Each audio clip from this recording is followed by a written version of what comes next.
daily soccer podcast with the Global Sports Podcast Network. Boring. Boring. Boring. Well, I tell you what, it's very rare I find myself agreeing with Nigel Farage. Bloody. Welcome back to the Daily Newcastle podcast, your go-to for all things black and white every single day. My name is Michael Grahamslow, and today we're breaking down Newcastle United's ridiculously boring draw against Leeds United in the Premier League. It was black and white. It was absolutely boring, dreadful. There was virtually nothing to unpack. There was no tactical nuance or attacking action, so this is probably going to be a much shorter episode. I'll review the game, give my player ratings, but unfortunately there isn't too much to talk about. We'll talk about the team selection to start off. It's clear there was a lot of knocks picked up on Monday evening. We lined up with 5 at the back, 4 changes in Barnes, Alanga, Gordon and Joe Linton. Out with Sven Botman, Jacob Murphy, William Masula and Jacob Ramsey all making their first start of the season. It was a game of huge intensity on Monday, and the game on Saturday the game today, should I say, couldn't have been any different. But it is rare we see the back 5 deployed by Newcastle. Usually we only do it against the likes of Arsenal, etc., when we think our back's going to be against the wall. But with 6 players, mainly attacking players as well, missing already, it probably came as no surprise that we tried to switch things up a bit. Personally, glad to see Osula, or at least I was about 4 hours ago. His only Premier League goal came against Ipswich before Liverpool, so putting him in against a newly promoted side seemed logical. I would have liked to have seen Lewis Hall back in the side after the Liverpool performance off the bench. He was excellent then, less so when he came off the bench today. Probably did enough to start, although if it was going to be 90 minutes of that performance, probably glad he didn't. But Eddie Howe sees them in training every day and knows a hell of a lot more about the lads than I do. On the Leeds side, it was a first Premier League start for Sean Longstaff and striker Lucas Demetra, whose younger brother Felix broke Newcastle hearts in the Champions League a few years ago with Borussia Dortmund. There was no surprise. It comes as no shock that Lucas had no chance of doing the same today. And that's not because we were good. It was just because the game was dreadful. But it was a bit of a surprise that Joel Pirot didn't start for Leeds. But from what I saw on social media, Leeds fans were very happy that he was dropped. There might not be after that performance. But into the game, it started with Leeds on the front foot and a very scrappy game to start off with, devoid of quality. Livramento was probably the best player on the pitch. Started brightly, got a lot of crosses into the box, beat his man again and again and again. But the one thing that was evident was a real lack of chemistry between Jacob Murphy and William Masula. In comparison to Murphy and Isak, who were the best assist to goal scorer duo in the league last year, and Isak to Murphy was still in the top 20. One of those where I think with Asula, if you don't know what you're going to do, the wingers supporting you aren't going to know either. He's very much an impulse player, and until the players around him get used to those impulses, he's not going to do much with the club. But first half, Ramsey created the best chance. Great work by Tino Livramento. Gets it to Ramsey on the left-hand side. Gets it into William Masula, who opts against taking it first time and hits it straight at the defender. And you're thinking, okay, you know what? We're starting to create chances. We're starting to get in behind. Maybe something's going to happen. No, it got worse, unfortunately. But there were 3 or 4 crosses like that in the first half where you are thinking, how on earth has William Masula not got near it? It just seemed to be a step in front of him every time. And unfortunately, because you couldn't see the replays, because no one touched the ball, why would there be a replay? It just looked like there wasn't even an effort to make the ball. And I'm sure there was, just wasn't close enough. But without the replays, it was really frustrating. No goalkeeper was in any danger of conceding. But it has to be said, Tonali and Bruno were really poor on the ball. Leeds' midfield 3 got the better of our midfield 2 by a country mile. But I do have to say, if anyone was going to create anything, it probably was Bruno Guimaraes, Tino Livramento, or Jacob Ramsey, which says a lot about the rest of the team. That's pretty much it for the first half. Second half begins as the first ends. Sloppy. There was a few things that amused me. Nemecha accidentally jumped on Byrne's ankle. They were both hurt. Byrne, who's been stood on, just nonchalantly goes, "Yeah, right." Yeah, that amused me. It's probably the fact I've mentioned it tells you everything about that second half. And then Pope and Lucas Perry both smashed the ball into the crowd for no reason, with no one pressuring either of them. I guess in the actual football, Murphy had a decent long shot from like 30, 35 yards, produced a good save from the new Leeds goalkeeper. Realistically, you shouldn't be having to take shots like that from that distance. But at least, we were trying to do something. The fans were the better part of the match. I can't repeat the chant, but credit to them for actually entertaining me. And credit to them for actually making an early tactical change, because I think it actually woke Eddie Howe up. Obviously, we brought Miley on for Ramsey at the start of the second half, with Ramsey picking up a knock. But it led to Newcastle bringing on Lewis Hall and Anthony Elanga for Trippier and Murphy, and we continued to create absolutely nothing. The game was slow, lethargic, and, well, as I said at the start, really quite boring. It was probably the worst game of football since the 0-0 against Norwich under Steve Bruce, and I don't recommend anyone goes back and watch the highlights from that. Or if you do, it'll be about 20 seconds. But in the 90th minute, Calvert-Lewin makes a good run. Pope makes a simple save with his feet. I think the only thing to credit from either side was the fact that Leeds had a lot of intensity in midfield. Yeah, it was the only good thing about the entire match. And then after the game, I didn't see it myself, but the group chat exploded with the knowledge that the female commentator after the game called Walt Maida Voldemort. Which, at least they were trying to entertain. That's where the subscription goes. But for now, we're gonna go into our first advert, and then, well, our only advert, should I say, and then we'll do some player ratings, and then we'll end it there, because virtually there's not a lot to talk about. Your body is unique, and Global Sports Podcast Network has partnered with Bioniq, the world's most personalised supplements. Bioniq provide 100% tailor-made supplements designed to deliver precisely what your body needs at exactly the right levels to optimize your health. No guessing. So click the link in the show notes.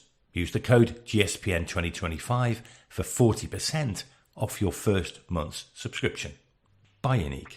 Don't settle for off-the-shelf solutions made for just anybody. Get what's right for you right now. Your body. And if I was getting what was right for me right now, it would be an energy drink to wake me up after that horrid match. But into the player ratings. Starting off at the back with Nick Pope.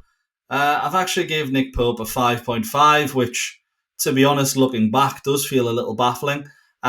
He picked up a really silly yellow card in the first half. He didn't do anything for 90 minutes but slip. His kicking was dreadful, but when he actually had something asked of him, he did it. He did enough. He made a good save. He collected crosses. It's what a goalkeeper is supposed to do. Technically, I ain't supposed to be rating goalkeepers based on their kicking ability. I'm supposed to be rating them on their ability to keep the ball out the back of the net. So it's he was a 4 before the 90th minute. He's pushed himself up to a 5.5 because he actually had to do his job. Trippier. I've gave Trippier a 5. Supposed to be one of our creative outlets. Tino Livramento's made him look really, really poor today. Every pass felt like it ended up at a Leeds player, while Livramento on the other side was our biggest threat. Nonto got the better of him consistently, and if Nonto had an end product, well, he'd probably be playing on the wing for us, and we'd buy him for a ridiculous fee, but he also would have won the Leeds the game today, because he beat Trippier all ends up every single time. But there's a reason he's still, at Leeds. and it's probably, no disrespect to Leeds, it is because he hasn't got an end product. Sven Botman, I did like what I saw today from Sven Botman. Unfortunately, it's another game where he hasn't lasted 90 minutes. Shock. But every time the ball went near him, he was calm, collected. He got the job done. A lot of sort of interceptions and clearances, but every time the ball went near him, I was never concerned. And that's a sign of the Rolls Royce. It's just a shame we don't have a Rolls Royce up front. But yeah, Botman was brilliant. Then Shaw and Byrne have both given 6.5s. There was no sign of concussion at all from Fabian Schär. His passing wasn't fantastic, but again, defender's job is to defend, and he did that pretty well. Dan Byrne covered Livramento's attacking outlet quite well. When Livramento did lose the ball, Dan Byrne was in that left-back spot, and he did a really good job of covering, giving Tino Livramento more freedom. So the fact that Livramento was on that first half was doing so well, I actually do count that down to the reliability of Dan Byrne at the back as well. So credit to Byrne there. But again, it's a 6.5. Livramento, excellent in that first half. Looked like our greatest outlet, which is insane. He was always overlapping, always moving, always creating. Very, very impressive first half. And then in the second half, it was like a new player had stepped out. It was like watching Habib Bey again. One half he'd be fantastic, and then the other he'd be absolutely dreadful, and you'd think, there's someone else come out in the second half. What's going on here? Yeah, not great. First half, I'd give an 8.5. Second half, I'd probably give a 5.5. So we'll find a happy medium with a 7. Tonali, probably his worst game for us. Not at his usual stand. The passing was so off. It actually kind of looks like Tonali's lacking in a bit of confidence. There was a few through balls, and maybe it's always easier to see this on the telly than it is down on the pitch. But there's a few balls that I've seen Tonali play quite a few times, particularly when he first joined us into the box. Little chip sort of around the centre-back to the player running in behind. And there was 3 chances off the top of my head to do that today. And every time it was just turn, pass it back. Not great, but the movement was good. His movement throughout the game was not a delight, but it was almost at the standard we've come to expect from Tonali, from how good he usually is. But yeah, not a good game for Tonali, and I'm still giving him a 6. Maybe your standards are too high. But Bruno Guimaraes, yeah. Speaking of standards too high, maybe they are for Bruno. I've gave him a 5.5. When it comes to passing in the final third, first half, it was excellent. There were 2 or 3 times in that first half where he'd pick up the ball, it would come to feet, and he's had to just quickly shift it out. He hasn't had time to compose himself. It's just a flick, and he got it in behind 2 or 3 times very, very well. Excellently done. The rest of his game, however, was pretty poor by his standards. I think the annoying thing is, if we'd sold Bruno and he put in Longstaff's performance today, you'd be saying greatest player on earth. Obviously, we wouldn't be playing Leeds if we'd sold Bruno, and would be in that scenario. And then if Longstaff had put in that Bruno performance today, we'd probably be saying, you know what, he was our only creative player. He was actually quite good. So maybe it is all down to standards, but for me, Bruno, 5.5. Very poor game by his standards. And then Jacob Murphy, I have a feeling, speaking of Sean Longstaff, Jacob Murphy is going to be exactly like Sean Longstaff, where his season, where he was absolutely phenomenal, was because he was playing week in, week out. And then when he's not playing week in, week out, he's going to be anonymous. He was today for the most part, but I have gave him a little bit of credit for the minute where he wasn't, where he's had the 2 shots. And he's actually, the second shot from 30, 35 yards, it's probably the best caused the best save in the game. But yeah, it was poor, and I've gave Murphy a 5.5 for being anonymous. And then we'll go Ramsey. I gave Ramsey a 6.5. I was very impressed by him in that first half. I thought he was our biggest threat. Connects the play really well. He's so direct. Little bursts of pace in that midfield.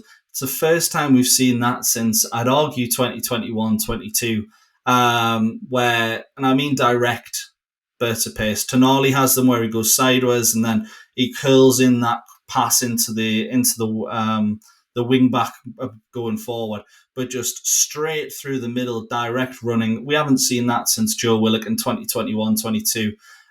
So it was beautiful to see from Ramsey. Unfortunately, the times where he did get the ball in the box, Asula just couldn't get on the end of it. So, yeah, Ramsey, 6.5. Hopefully the injury isn't too bad. Unfortunately, Villa have sold him because they can't keep him fit. It does look like that's going to be the case for Newcastle as well. Then on to William Asula. He grew into the game. But it kind of feels like we've got Joe Linton up front again. He's got the striker's instinct of Nick Pope and the first touch of Romelu Lukaku. But he's one of the only players in that team who you could see had some urgency and actually was putting the work in to get us in front. So I really can't complain too much about the performance. He's so much better suited on that right wing. And I think there is a player in there on that right wing. But he needs to stop fouling players in stupid positions because there is that urgency. But when your urgency is just barging into players, it's not good enough. It's not Premier League level. And that's Asula, really.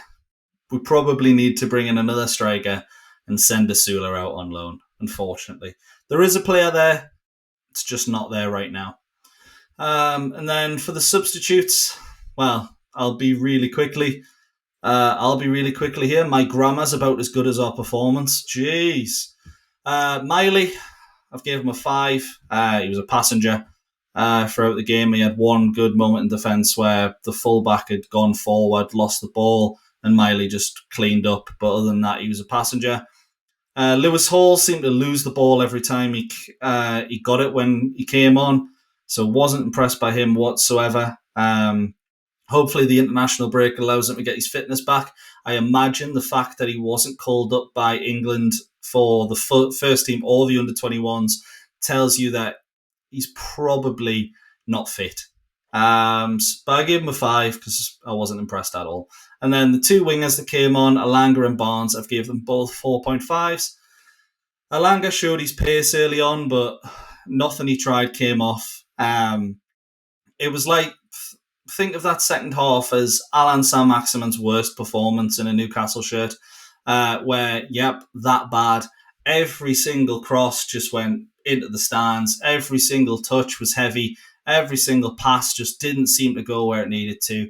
And it wasn't the Anthony Alanga we have seen at Nottingham Forest. Hopefully the international break, I know he's going to be with Sweden, but gives him a bit of time. And hopefully when he comes back, he adapts a bit more to Newcastle.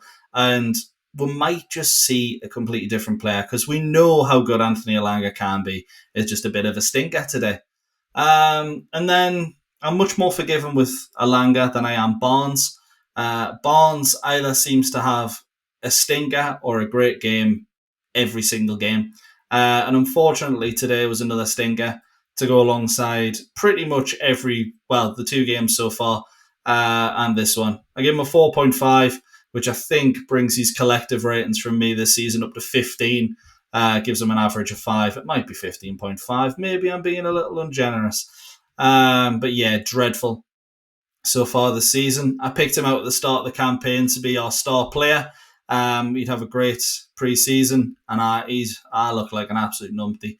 But he just gave the ball away every time he got it. There was one moment in the 91st minute, I want to say, where he gets the ball on the edge of the box, and you're thinking, that pattern, little Barnes, take a touch, curl into the top corner, 90th minute. If there's ever a time to do, oh no, he's just kicked it against the defender.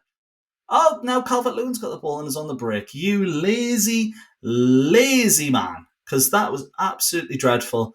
And to be honest, I think some of those players maybe need the international break just to get their morale up a little bit, because you can see what's going on behind the scenes is impacting them, and you can see that loss on Monday is impacting them as well. So, yeah, one of those where I'm glad we just didn't get another sucker punch at the end, but 2 points from the 3 games. We could be in the relegation zone by the next time we play. Hopefully we're not. It's 2 good performances and 1 absolute stinker, but the stinkers come against a newly promoted side, and all of a sudden we've gone into the international break feeling really glum. But credit to man of the match Sean Longstaff. As I mentioned when I was talking about Bruno, he was fantastic today, to be honest, and I'm glad he's had a good game, and the Leeds fans will hopefully warm to him. After that, it's just a shame it came against us. And the fans of both sides were good. At least you kept us entertained somewhat. And then a little message for the Stuttgart striker. I know you're maybe not thinking it right now, but no, you can't leave us and go back to Germany just yet. And please believe we're usually a lot better than that. But that's been us from the Daily Newcastle pod. There'll be a full review of the game tomorrow, which I have the pleasure of doing it with Ian and Kev, although we've got the displeasure of talking about that game in particular. How we're going to talk, I'm going to talk about this for another podcast. I'm not sure, but I'll make it as entertaining as I can. That's all from us. We'll see you in a bit.